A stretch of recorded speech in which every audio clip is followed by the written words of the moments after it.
Today on Nipe Dili, tunamkaribisha Albany James, mjasiriamali machachari kutoka Food Sasa. Wao wanahakikisha kwamba unaweza kupata msosi kutoka mahali popote, wakati wowote. Food Sasa wanakuambia, turn your bites into megabytes. Hi guys, my name is Albany James. I'm the founder of Food Sasa. I'm pretty sure right now you're asking yourself, what is Food Sasa? It's basically a food delivery platform in Tanzania. So let's just assume you're in the office and you're angry and you don't know what to eat. Or let's say you know what to eat, but it's a little bit away from you, with all these geographical proximities. Food Sasa is here to answer all those questions. So we have introduced a very good platform, both on our website and our apps, that you can order food within 7 kilometers of your current location. So currently, we have done over 8,000 orders.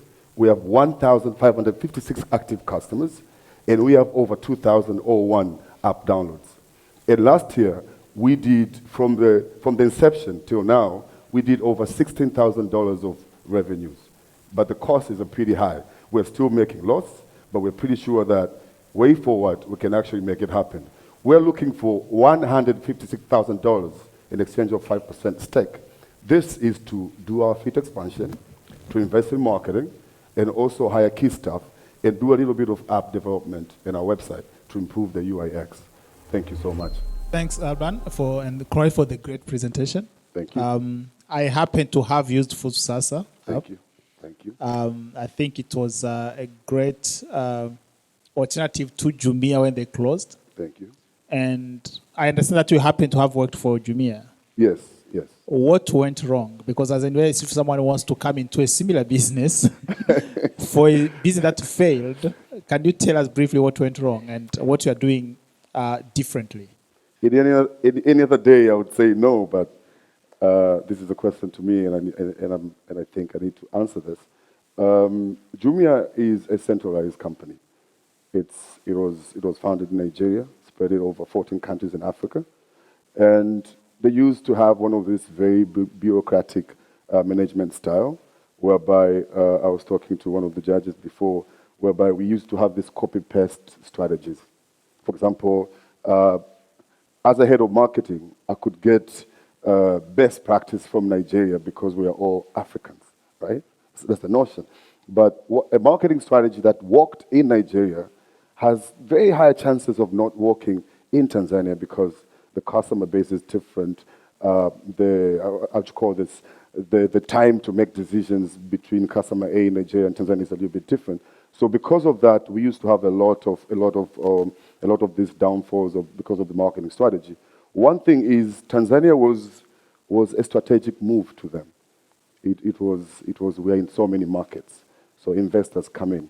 So even the budget that was dumped in Tanzania was a little bit, hardly 10-15% to any small market like Uganda. So those are some of the issues, among many other issues. So for now, please allow me just to say that. All right. So I'll just limit that you are a local company. Yes. So you understand the business. Yes. But as you said, since last year, yes, you're still making losses. Yes. So what's convincing that now that trend is going to go differently? Thank you.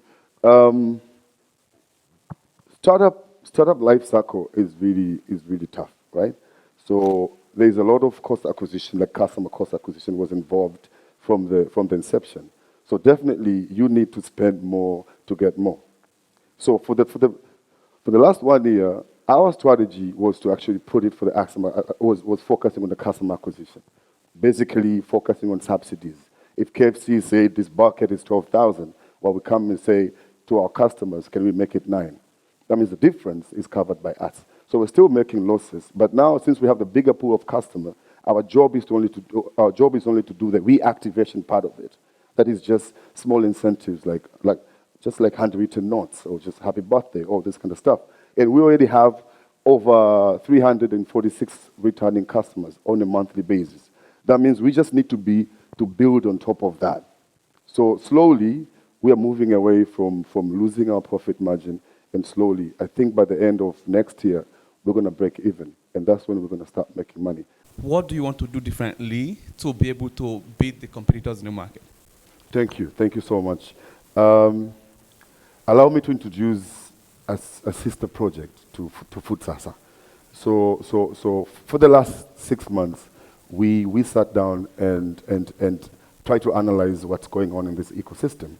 And we look at, our competitors, Piki and Yami, they're going through the same trouble. And the good day, when I was the head of marketing for Jumia, the good day is when we did 706 orders. That was a good day. But the same day, there was the same amount of order or double that was done offline. So this is what happens offline. Somebody will call What's Up Chips right now when we are promoting Food Sasa and say the following.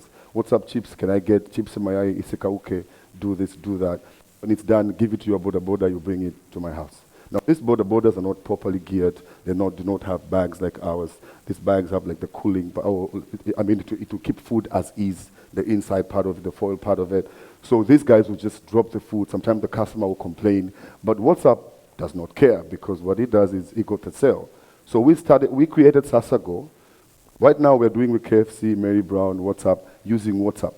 When they have it, if I was allowed, I could have showed you. When they have any order, they'll just type on the WhatsApp, they send it to us. So to answer all this logistical nightmare, what we did is we have created a sister company, which is a proper third-party logistics company. That is, you can call for anything, medications, alcohol, whatever, middle of the night. And we are launching 24-hour service from April next year. So this is to answer all this logistical nightmare. And even our competitors right now are asking us to serve them because logistics has been crazy. Because this company, this business, the business model of this, you make money from commissions, you make money from delivery fees. Sometimes it's better to focus on commission and let somebody handle the delivery part of it because it's a backbone, but it's very hectic. So what we say is, instead of like fighting these guys with a big bunch of money, why can't we pivot a little bit and focus on what we can do best, which is logistics, and hence Sasa Go, the rebirth of Sasa Go, like 4 months ago. I know Albany from some time back, and I'm really impressed by the grit you have when you started out and holding it and making sure you have traction, improving the product. And so I'm very encouraged by how far you are going and how much effort you're putting into the product. Now, I would like us just to step back a little bit onto the numbers. You talked about $156,000 for 5%. Yes. So that means your valuation post money is roughly $3 million. $3.1 million, dollars, right? Yes. And your current turnover revenue per month is roughly $2,000. $3,000, yes. $2,000. Yes. So just take me through how you're going to spend that money and how that number is going to go up. Okay. So I wish I had the whole breakdown of the number, but in a nutshell, I just mentioned the overview. For example, I said hiring of key staff and marketing investment to increase our share of voice, improve and updates of, doing app developments on those platforms, and also fleet expansion, of which we are looking forward at purchasing 10 bikes, which right now a good bike goes for 2.6. So it's already like 10 bikes with insurance is already like 30, 40 million. So we have this a proper breakdown, and this 156 is for 12 months. So we went with all the salaries, the ops part of it. So I have this breakdown. I would gladly send it to you after this, but it's like a heavy breakdown. Okay, thank you for that. Yes. Just a follow-up. Does that include money to go into Sasa Go? Because you just spoke to... Yes. So the only money, because once we purchase 10 bikes, this Sasa Go, the first customer already is Food Sasa. And Food Sasa is already 13 bikes. So when we add, we're going to have like total of 23 bikes. So what we're going to do is we're going to take Sasa Go to become its own entity, that the first customer is, of course, Food Sasa and other players. So that is inclusive. It's going to go to Sasa Go from the development part of it and purchasing of the vehicles. Yes. No, I'll let the others ask questions, Yes. but I would really want you Yes, to come please. back and separate the two, then we see how it looks. Okay. All right, thank you. First of all, I want to congratulate you for taking the risk. Thank you. And secondly, I'm so impressed with your CV. You know what you're doing. You've been in the same particular industry for quite some time. Thank you. And for me, what I see is the logistical challenges of which are normal in this business. Yes. Yes. And just to cut the story short because of time, I might not give you a deal today, but I have to reconsider in giving the deal. I have friends who have the available cash, capital, that I might talk to them and see if they have the appetite toward your business. So that's a kind of a deal that's going to be indirect deal. It's not coming from me directly, but I have friends. So I think we'll keep in touch from here because I have a confidence in you based on your CV. You know exactly what you're doing and you're more experienced. Thank you so much. Yeah. I am happy to invest 10 million shillings into basically develop the Sasa Go. Thank you so much. We are going to actually help to lead the investment round for what you're looking for. Thank you so much. Thank you so much.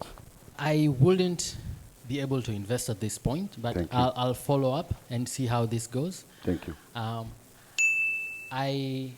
I think there's potential, though I'm not very, very sure about the numbers. And I'll still throw back a challenge that I'd thrown at you in private. Yes. That can you give a promise to your customer? I don't know, in 40 minutes, if I don't deliver your food, I am going to give you the food for free.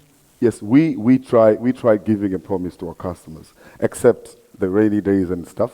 And so far, our late was an hour and 15 minutes. And that is when the map went bad. So people from all over there could order from Posta. But when we... No, sorry. Albany, are you able to promise me as a customer? Yes. Okay. I'm able to promise you as a customer. Now that our fleet is good, I can promise you now, if you order, if you get it below 45, I'll pay for everything. Okay. And the full meal after that, like for 1 week. I promise you that. Our time is over, but I think Albany, we keep in touch. Definitely something. This is very interesting. Thank you so much. Visit www.foodsasa.com and please download the app. Challenge me. Order your food. If it's late, please call me directly and you'll get your food straight up for free for 1 week. I promise that. Thank you, guys. Huyo alikuwa ni Albany James kutoka Food Sasa. Leo amefanya yake na ameondoka Nipe Dili na investment ya milioni 10 kwenda kwenye biashara yake pamoja na msaada wa kukuza biashara wenye thamani ya milioni nyingine 10. Hiyo ni investment ya milioni 20 kutoka kwa Innovate Hub. Pia ameondoka na ahadi kutoka kwa wawekezaji wengine. Safi sana Albany.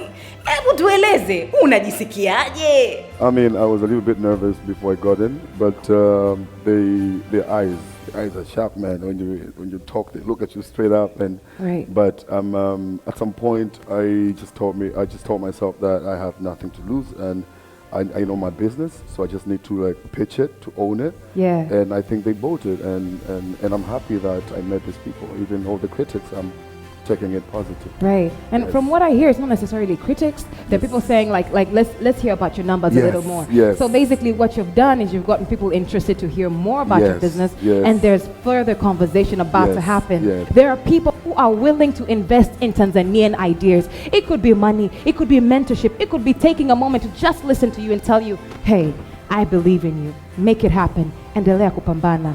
This is Nipe Dili.